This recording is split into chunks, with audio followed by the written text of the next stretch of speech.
Welcome to another episode of This is Culture. If you're a fan of the show and you enjoy what we're doing, please leave it down below in the comments. Also, don't forget to give us a share, a like, even hit that notification bell.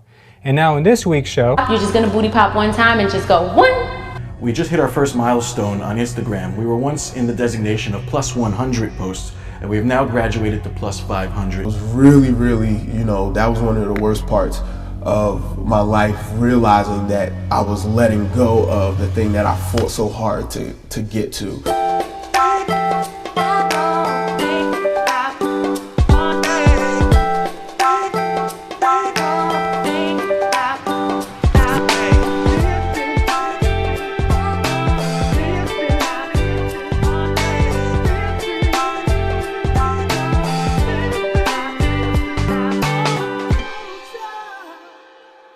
welcome everyone to episode number 10 of This is Culture. Today I am joined with the one and only Jennifer Rivera from Pole to Pole Fitness. You may remember her from a segment we previously did where we highlighted her fitness studio in Woodbridge, New Jersey. So everyone please say hello to Jennifer. Hey. So we're gonna jump right in to culture trends. Are you ready for this? I'm ready, let's go. Awesome. Wow. So what's trending right now in Netflix is the Dave Chappelle show. Yes. It's not the show, it's a special. Have you gotten a chance to see it? Yes, I have, and it's amazing. He has to be one of my top 3 favorite comedians of all time.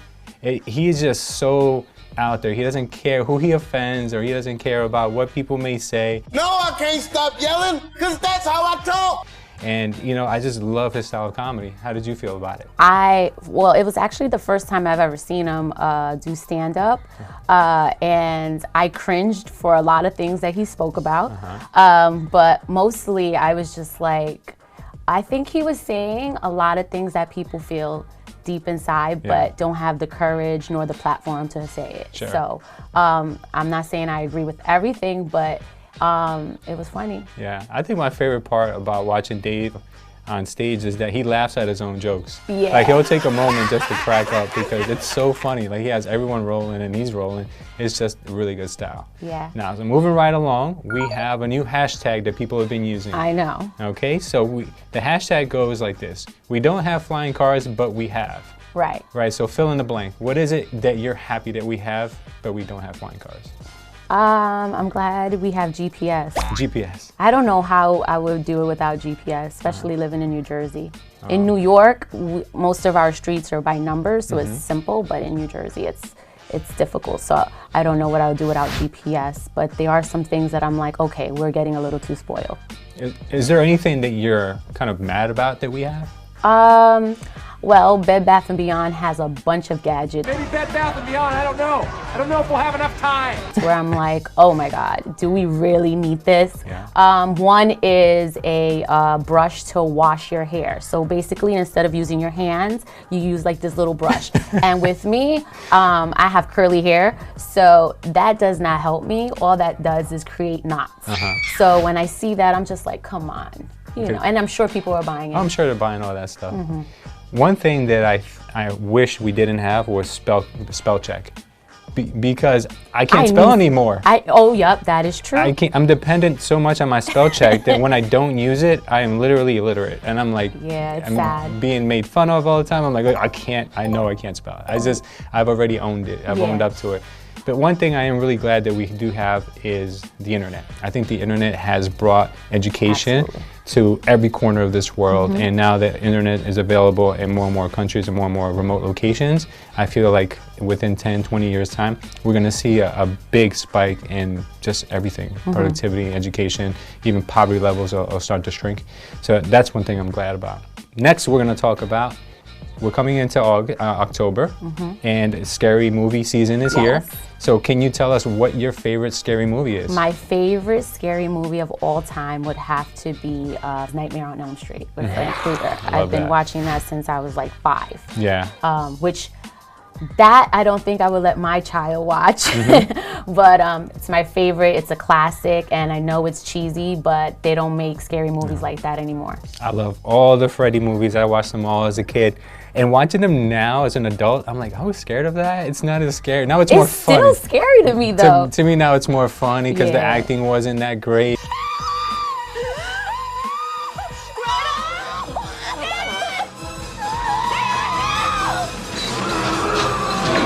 But back then, we didn't know anything about that.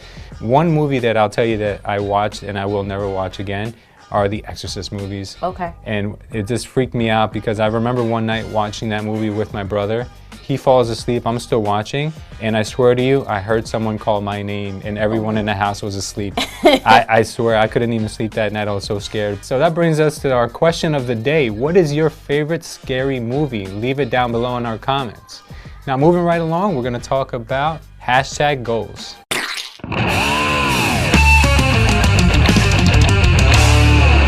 Jennifer, as you may recall, we have a segment called #goals, where our participants, they will take us along their journey on whatever it is they want to reach, whether it's a fitness level or it's a professional level. And we get to see their progression. We also get to see their failures. And I know that recently you also embarked in one of your goals, which is to open up a second studio. Can you tell our audience what actually went into opening a second studio, and was it harder? What went into it was a lot of planning. I had to get my current staff on board. That was super important. For 6 to 7 years, I've been the face of the studio. So I had to make sure that my teachers became the face of the studio before I can walk out and, you know, branch out. So planning was super important, and getting my team, which is amazing, on board. Was it hard? The startup was not hard at all. It was very similar to the beginning.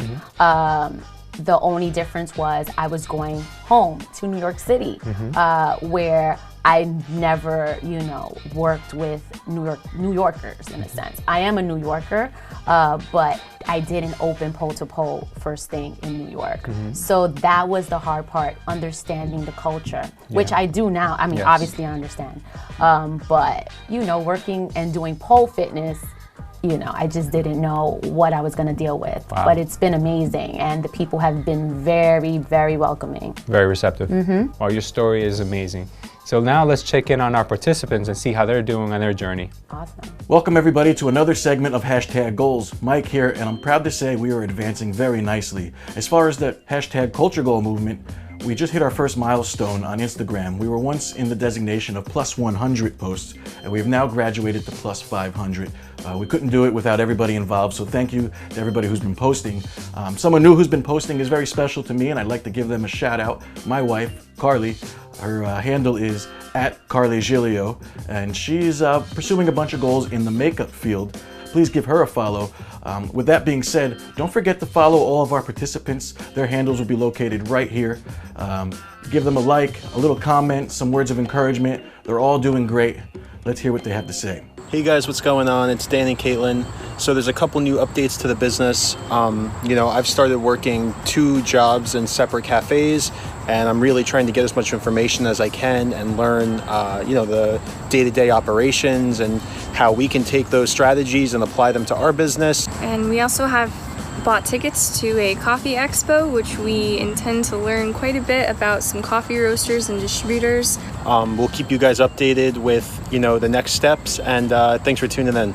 Bye. So the Yoga on the Pond events and classes that I've been putting together, I've had a decent turnout, so I expanded my class offering to another local park that has a pond, Thursday mornings weekly, in addition to the Sunday monthly class. The outdoor yoga on the pond classes will have to come indoors when the weather gets cold. So I actually reached out to someone who I knew was opening a storefront, and not only is she interested in me taking the yoga class indoors into her salon as kind of like a really pretty space that's an unconventional setting for a yoga class, but she also wants to plan some wine and yoga events in the salon as well. In addition to that, when it comes to the wine and yoga world, I've also been able to secure a partnership with Vino Vinyasa. I've also been able to secure 2 weekly classes at local studios. So all really exciting stuff. Hey everyone, the moment that we've all been waiting for. I come into the office today and I see a package with my name on it. And guess what it is? Now we're talking, right? There we go. So, if you guys want to know how to get this beautiful hat, you guys can see that? Just comment down below, okay? Talk to you guys later. Hey everybody, Derek here. Just a quick update for my culture goal. I recently got a personal trainer to help keep me accountable for consistently going to the gym and to help me follow a plan consistently. And I weighed myself and I weighed 126 pounds. That is, I believe, a pound or two, 1 to 2 pounds heavier than my last update. I still would like to be going to the gym more consistently than I do now. So that 126 pounds is definitely not all muscle, 100%. So that's my update. Thank you. Hi guys, it's Jill. So I just finished my workout at the gym. Just wanted to update you guys on where I'm at in my progress. I just had a competition last weekend, which was a local competition where I had 2 teammates and we did synchronized workouts and we placed 3rd, and it was a really awesome time, and it was good to just make sure that I kept up with my training. Setbacks that I've had is that I've not been lifting heavy, so reaching a double weight lift for deadlift and back squat is going to be really tough if I don't start putting in those heavy sets. But I've also been doing a lot of hot yoga to get my mobility going, and it's been helping a lot with my workouts. I'll just keep doing what I can. All right, thanks. Wow, that was amazing to see these people continue on their journey and never give up. Absolutely. Well, now that you mentioned journey, that's actually our topic for the day. And hearing what you had to say about your second studio, I can see it in your eyes that that's only the beginning. Can you tell me more about what your long-term vision is? My long-term vision is to be recognized like an LA Fitness, like a Crunch, like a Retro Fitness, but for aerial and pole fitness. Yeah. So I have not seen that yet. There's a bunch of studios who are doing amazing all over the country and even internationally, but there isn't that brand, in my opinion, and that's my goal. There's a lady that I heard speak. She started her fitness studio in her garage of her house.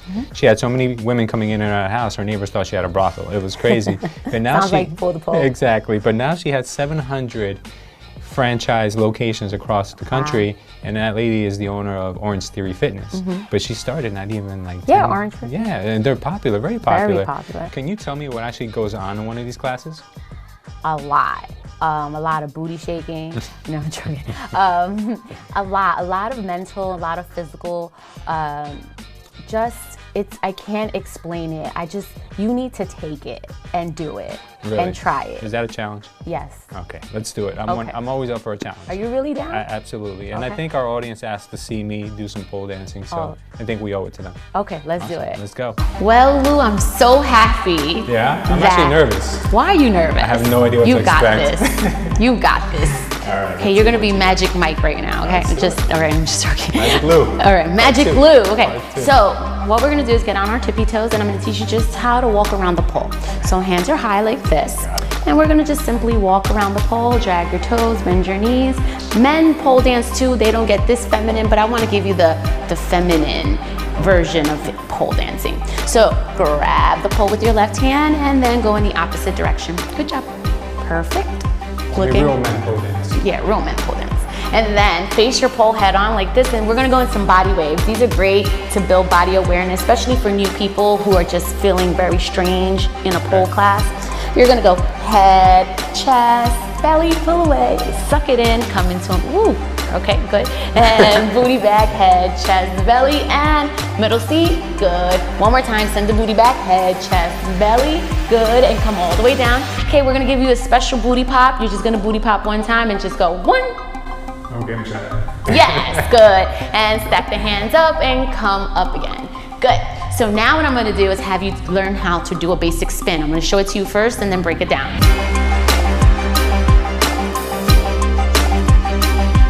1, 2, 3, 4, 5, connect. Yes, that's right. I'm ready for the stage. Okay, perfect.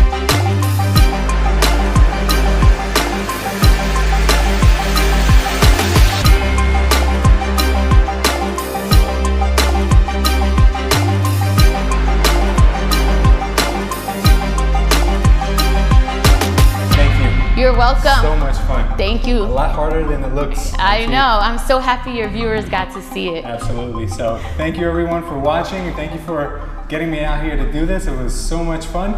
If they want to visit one of your classes, you're in Woodbridge, you're also in Staten Island now. Can you give us some information where they can find you? They can find me at p2pfitness.com. I am sorry to announce that this would be my last episode of This Is Culture, as I'm going to be pursuing a full-time career in pole dancing. We don't do that here. Well, not really, guys, but thank you so much for suggesting it. We had a lot of fun, and we can't wait to hear what other ideas you guys have for us. Leave it down below in the comments and tell us what you want to see us do. Now, moving right along, we had the pleasure of interviewing JLew in studio not too long ago, and let's see what he had to say. Welcome, everyone, and I'm so happy to be joined today with JLew. As I promised, guys, I always like to bring you guys as much value as possible. Jesse is a person who has accomplished a lot in his life, and he's come from very humble beginnings. He is one of many children. He struggled through his life growing up. He somehow made it out of being on the streets of Elizabeth and Jersey City, and now he's an accomplished author, he's an athlete, and he's also a minister. So today we're going to learn more about the illustrious life of JLew. So without any further ado, brother, please tell us about yourself. Thank you. As you said, I grew up in Elizabeth, mostly in Jersey City, New Jersey. Moved around a lot, but those were kind of the main two. As a young kid, my mother and father, they divorced when I was 2 years old, and it was me and my little brother for quite some time. My mom was a single mom. You know, we've been on welfare and, you know, growing up in the ghetto and, you know, all those different types of things. When I was about 9 years old, my mother remarried to my dad, and he had 7 kids already. So we went from a family of 3 of us, kind of really, you know, tight to becoming 9 of us, you know, kind of overnight, and a mega family. And so all that, you know, goes on with blended families and things like that. So what was that passion early on? What was it that kind of kept you on the straight and narrow? Besides keeping your mom happy. You know, it was that, and it was a lot of people just speaking into my life and telling me that I was different. You know, and then of course football. I loved football, but I was a chronic asthmatic as well when I was younger. Yes. Oh wow. And so I was always in and out of the hospital. I had crazy allergies, and but I wanted to always play football. And my mom, she would take me to a doctor, and the doctor would always say, you know, he's not gonna be able to play football. His lungs, they just won't, you know, cooperate. And every time a doctor said that, my mom switched doctors. Okay. And she supported me. She got me into like different asthma programs and support groups, and taught me how to, you know, take care of myself. And so that was another thing that, you know, kept me motivated. Like, you know, seeing my mom, you know, believe in me that much, and knowing how much I loved playing football and wanted to do that. You know, I learned early on how to, you know, kind of mature and do things that, even though I didn't want to do them, I knew they would help me find success and help me reach the dreams that I wanted. And so I learned how to sacrifice. You know, I couldn't have pizza and dairy products and things like that when I was younger because of my allergies. And so while everybody else on Fridays at school was like, it's pizza day, pizza and ice cream, and I'm still eating, you know, the peanut butter and jelly sandwiches, but I'm doing it because I know there's an end goal. Yeah. And so that was something I learned really early on. Sacrifice and discipline, right? You felt like football was kind of your escape, kind of kept you out of trouble? Absolutely. Yeah. Definitely. With all of the pitfalls that I could have fallen into, football and probably my cousins, my male cousins that I was always around every weekend. I was going over to my cousin Adam's house. He's like my big brother, even to this day. And so being able to go there, and, you know, none of them were doing anything in the streets or anything like that. So they were really positive role models for me. And so we would go and we would hang out and we would play sports together, and we would play video games and do all those different types of things. And that kept me from, you know, even being interested in anything else. And so football not only kept me out of trouble, but it also taught me some things that helped me to grow as a young man. So how far did football take you? Where did you go with the sport? So I ended up playing at Roselle High School. My senior year, I won a Scholar Athlete Award and Student of the Year at Roselle High School, so I had the grades as well. I was blessed to get a scholarship to play at Bryant University, my alma mater. So that's nice. Beautiful. I was just actually up there this summer. I played 4 years at Bryant University, and really when I got to Bryant is where football really started to impact my life. It taught me, I was a very humble, kind of shy person. I never wanted to speak out or do anything. And, you know, my coaches and teammates there kind of pushed me a little bit to, as aggressive as I was on the football field, to kind of take some of that off the field and be a little bit more assertive and, you know, be a little bit more social and not feel like, you know, I was less than everybody else or whatever it is. And so it definitely gave me a lot more confidence. I ended up starting in, like I said, there for 4 years, playing cornerback. I was a 2-time MVP voted by my peers. Nice. And, you know, all conference. And, you know, I think I achieved some great things there, Brian. Yeah, I could imagine. How did it feel when you knew it was your last game at college? Ooh, that was rough. That was probably one of the roughest times in my life. At the beginning of the year, I heard that, you know, a scout from the Detroit Lions was looking at me, and, you know, I always wanted to play in the NFL. Yes. And I ended up bruising my quad maybe about the second or third game into the season. I missed one game, and I was limited a lot of the season. And so I really didn't get to put anything on film. And so that kind of went away. And then graduating, I tried out a little bit doing some arena stuff, and it really didn't work out. And so I was really, you know, that was one of the worst parts of my life, realizing that I was letting go of the thing that I fought so hard to get to. Sure. You know, not being able to play when I was young because of my asthma and allergies. And overcoming that to being able to play, and now, you know, it's going away. And so that was a time where I really strengthened my faith. And that brought me to, you know, ended up getting into ministry because I realized that, you know, football wasn't it for me. It was just part of who I was. It wasn't all of who I was. Part of the journey. Yes. It gave you character. Yes. Leadership skills. Yes, it did. Right? So now you have a different flock, right? Yeah. Now you have people that come to you for advice, inspiration, help, right? Kind of like the guys that are on the field, right? Yes. So how did you make that transition? It was kind of easy because, like you said, it was something that I always kind of did. Yeah. And so when I started getting into ministry, I ended up just kind of doing what I always had done. And so whether it was talking to a young person or even sometimes people that were older than me, I always kept going back to the things that I learned, especially when I played football. Sure. The different skills, teamwork, and you know, being prepared, being disciplined, not just being focused on your job, but learning people's job around you so that you can be of assistance to them if you need to be. And so all the skills that I learned playing football and the you know, the character that it built in me, it just kind of naturally started coming out. And it again, the confidence that I developed, because, you know, my coaches, especially in high school, will tell you I didn't say anything. I never said anything. I was the quietest kid in the room.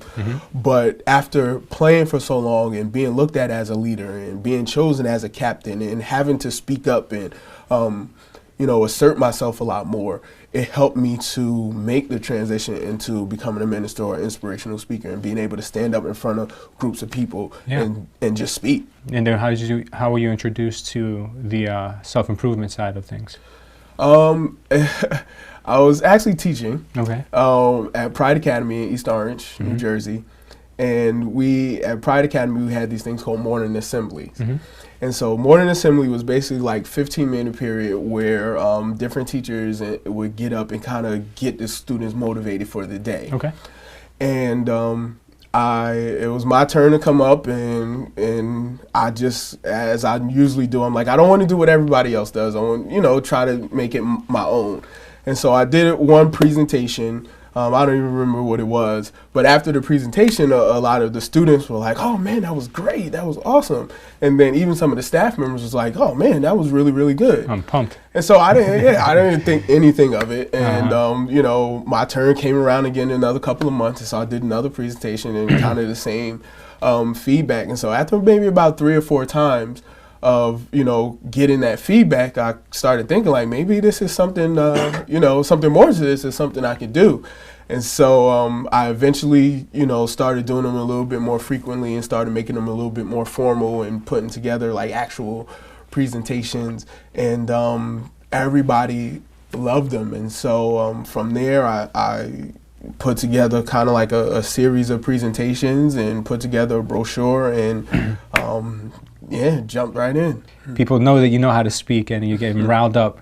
Where does this take you to next? It takes me to, you know, trying to now get into this inspirational speaking arena.